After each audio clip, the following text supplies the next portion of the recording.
Olá, tudo bem? Eu sou Dilene e estou lendo com vocês o livro de Provérbios desde o dia 14. Eu comecei o mês passado e estou lendo nesse mês ainda, né? E estou lendo agora, hoje vou ler com vocês o capítulo 7. Amém? Vamos lá para a nossa leitura? Advertência contra a mulher adúltera.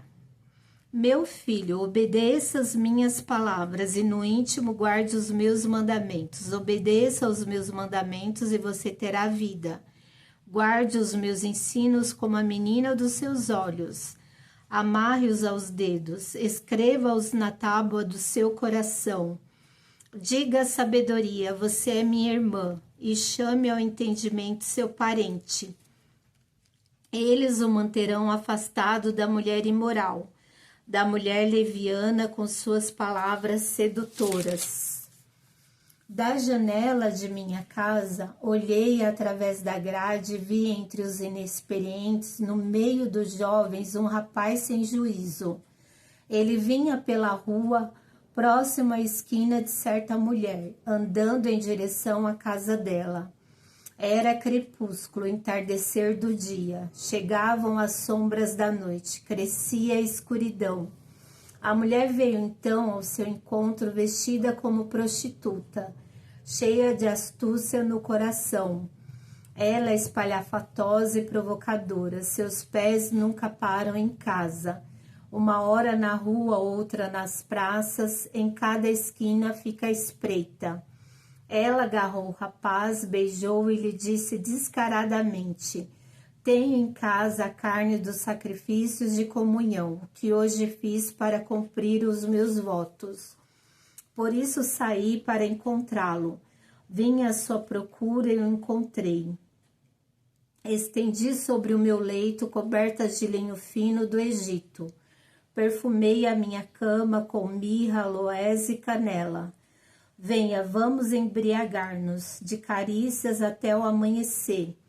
Gozemos as delícias do amor, pois o meu marido não está em casa, partiu para uma longa viagem, levou uma bolsa cheia de prata e não voltará antes da lua cheia.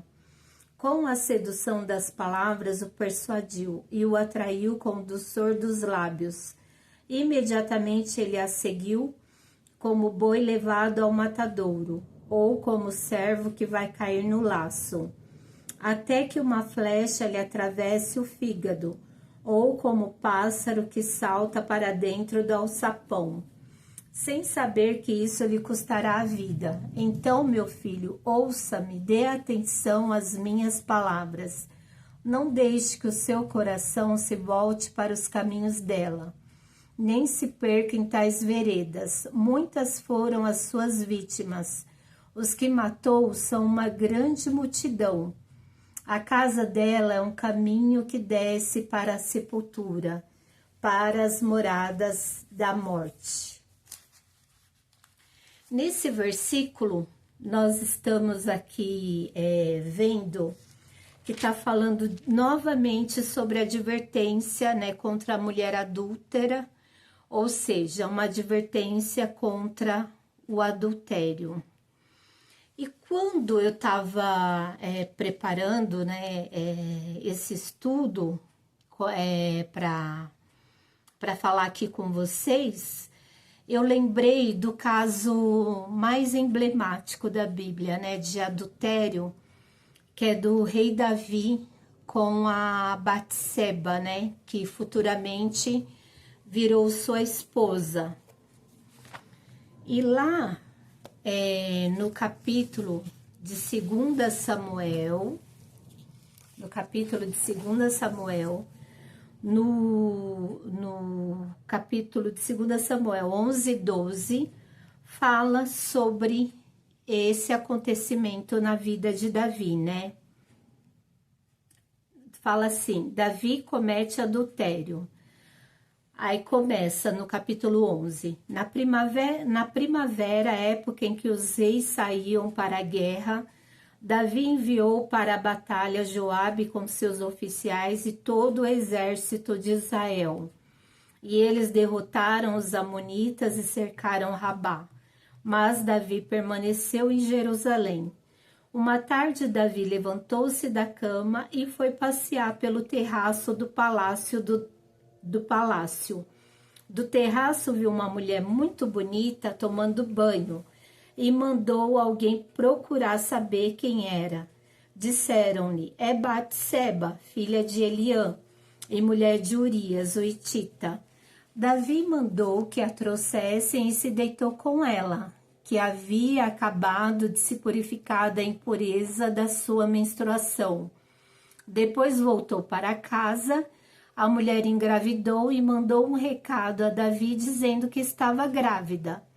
Em face disso, Davi mandou essa mensagem a Joabe: envie-me Urias, o hitita. E Joabe o enviou. Quando Urias chegou, Davi perguntou-lhe como estavam Joabe e os soldados e como estava indo a guerra. E lhe disse: vá descansar um pouco em sua casa. Urias saiu do palácio e logo lhe foi mandado um presente da parte do rei. Mas Urias dormiu na entrada do palácio, onde dormiam os guardas de seu senhor, e não foi para casa. Quando informaram a Davi que Urias não tinha ido para casa, ele lhe perguntou: depois da viagem que você fez, por que não foi para casa?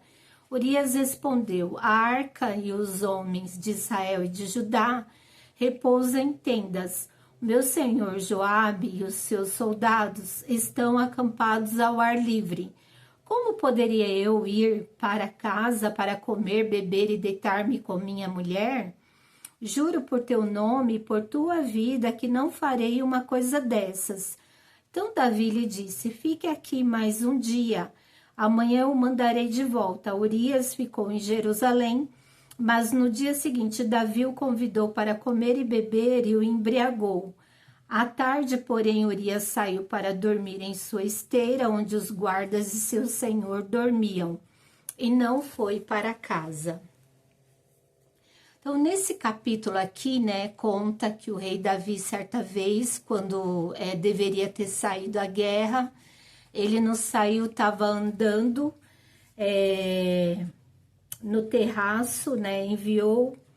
Aqui fala, ó, na primeira época em que os reis saíam para a guerra, Davi enviou para a batalha Joabe com seus oficiais e todo o exército de Israel. E eles derrotaram os amonitas e cercaram Rabá, mas Davi permaneceu em Jerusalém.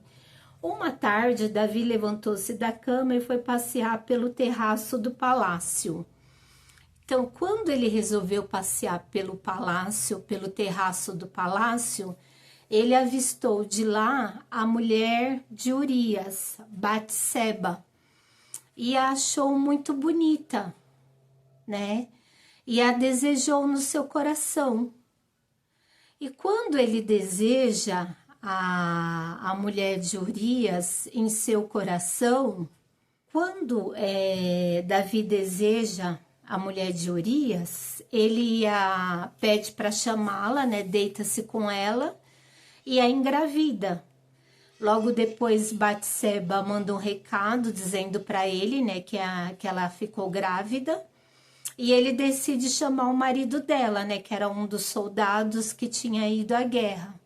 Chama o marido para voltar e tenta manipular uma situação de forma que Urias pudesse ir para sua casa, né, encontrar-se com sua esposa.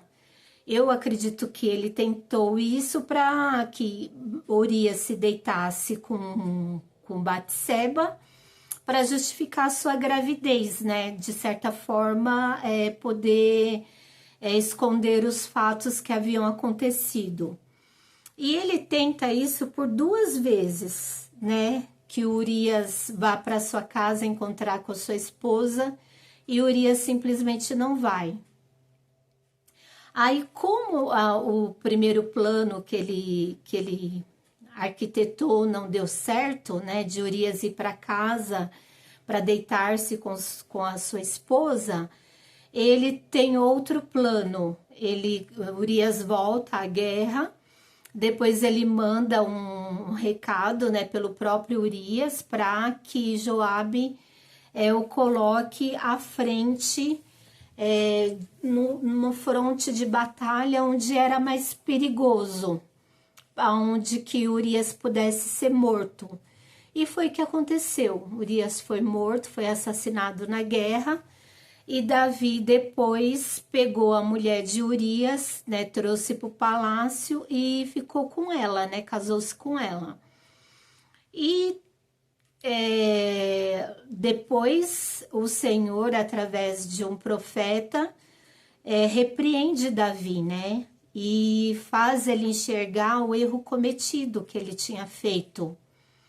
E nesse momento que o profeta leva para Davi, confronta, né, mostra o seu pecado, ele também, o Senhor Deus, dá também um alerta, né, dizendo que o filho, esse filho, né, que foi feito, gerado em adultério, não viverá. E logo em seguida o filho adoece. E quando adoece, Davi jejua, Davi ora, Davi busca, mesmo sabendo, né, que há uma sentença de morte sobre a criança, que o Senhor já havia dito que o filho não viveria, né, que o menino, a criança não viveria. Mas Davi ainda assim continuou se humilhando, continuou buscando ao Senhor, deve ter continuado implorando, né, ao Senhor que não levasse o filho dele, e o Senhor levou. E quando o Senhor leva a criança, o Davi sai daquele momento que ele estava, né, se humilhando, jejuando, buscando pela vida do seu filho. Ele toma banho, se recompõe e volta às suas atividades. Só que o Senhor já tinha deixado claro que após ele ter feito tudo isso, ele ia ter consequência, né, no seu governo, consequência no seu lar. E foi o que aconteceu. Aconteceram muitas coisas ruins na vida de Davi, não só a morte desse bebê. A Bíblia conta no Salmo 42, 7, que um abismo chama outro abismo. Tá escrito assim. Deixa eu achar aqui.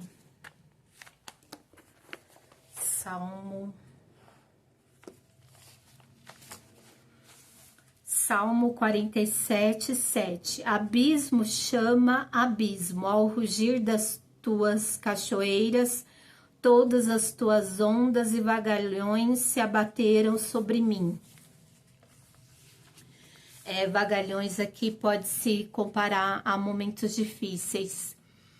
Então, o que se pode ver, né, que Davi, ele adulterou com Batseba, ele se arrependeu, ele ficou realmente arrependido,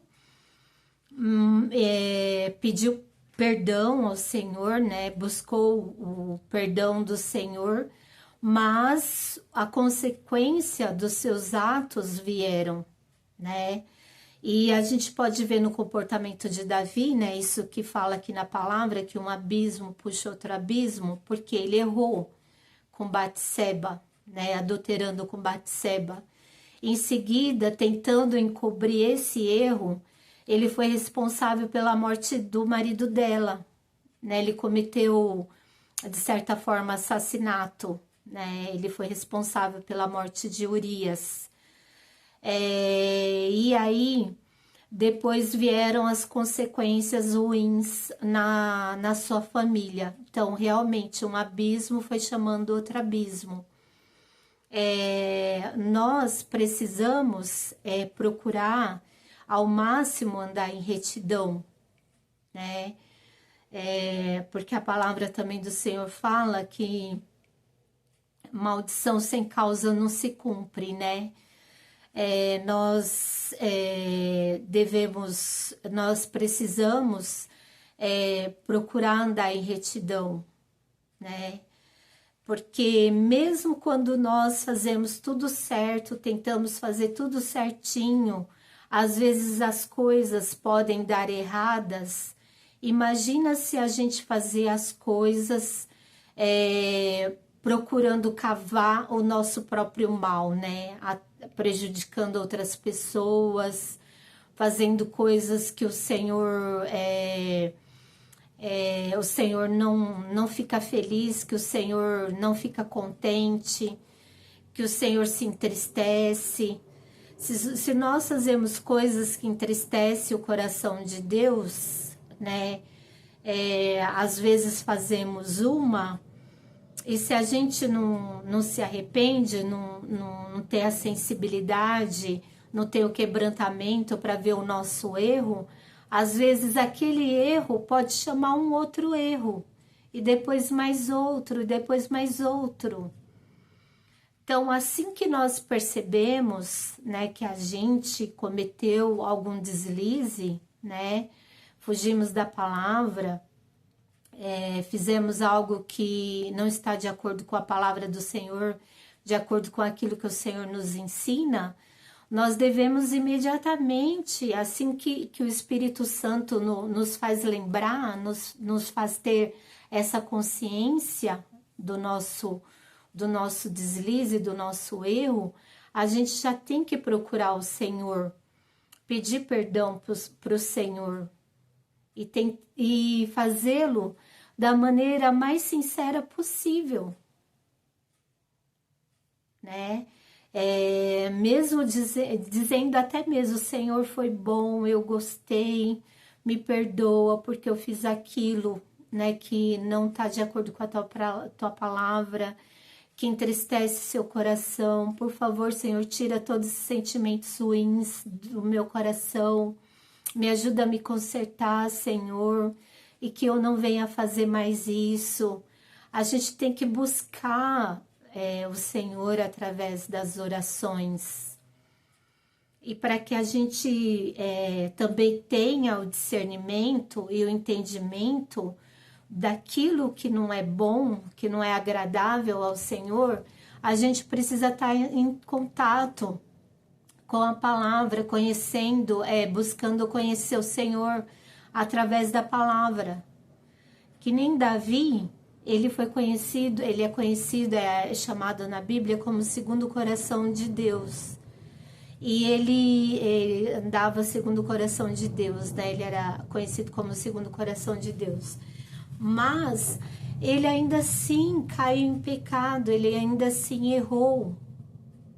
E ele era um homem de fé, ele era um homem que adorava o Senhor, ele era um homem que temia o Senhor.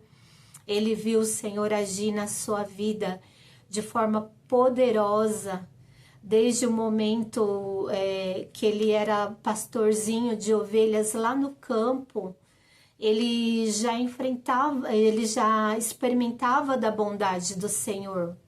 Ele enfrentou o urso, enfrentou o leão, e essas experiências que ele teve no pastoreado, como pastor de ovelhas, fez com que ele tivesse coragem de enfrentar o gigante.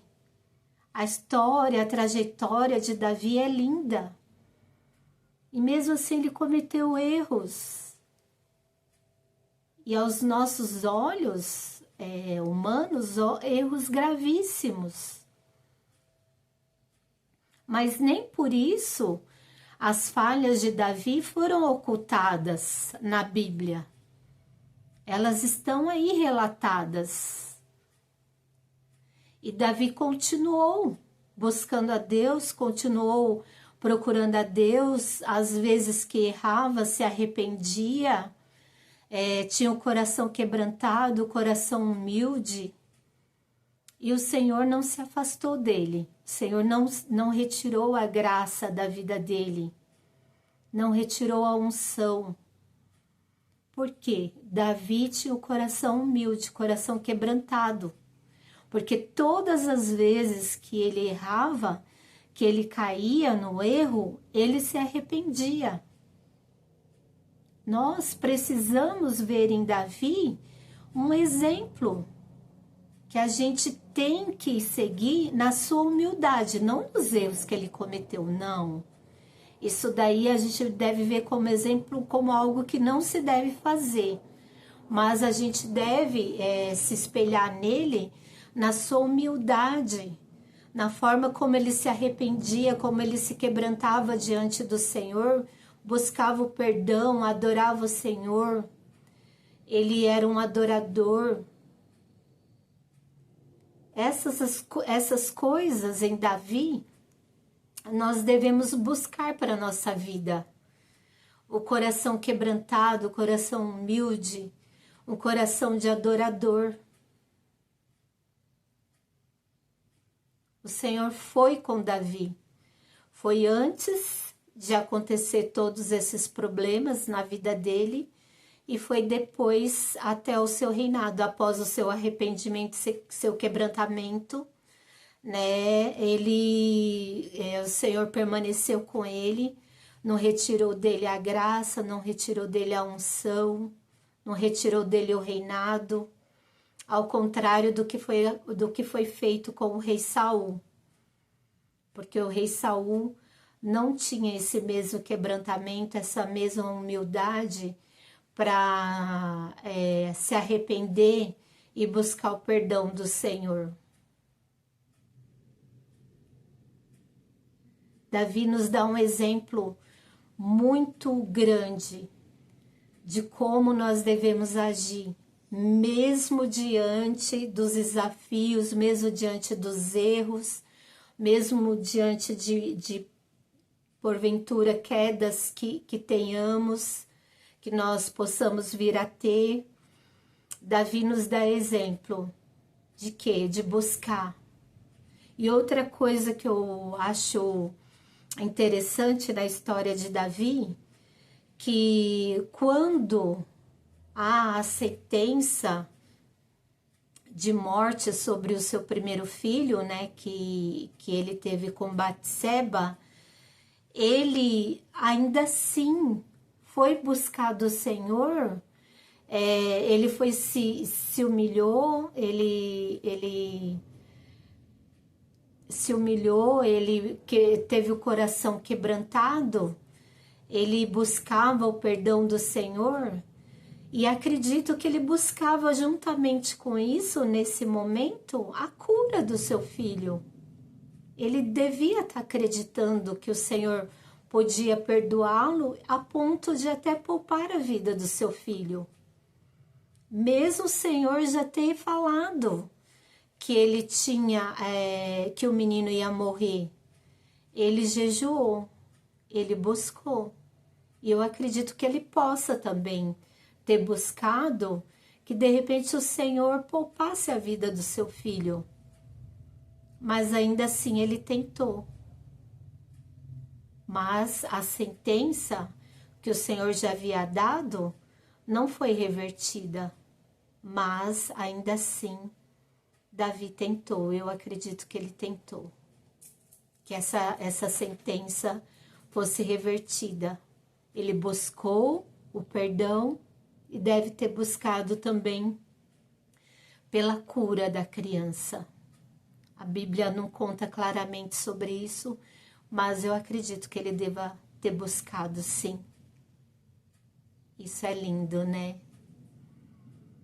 A gente ter esse refrigério de saber, mesmo quando todo o quadro negativo está ali exposto, todo o quadro negativo está ali impresso, está ali para a gente ver.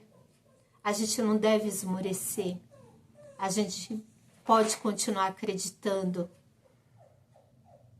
porque a palavra final vem de Deus.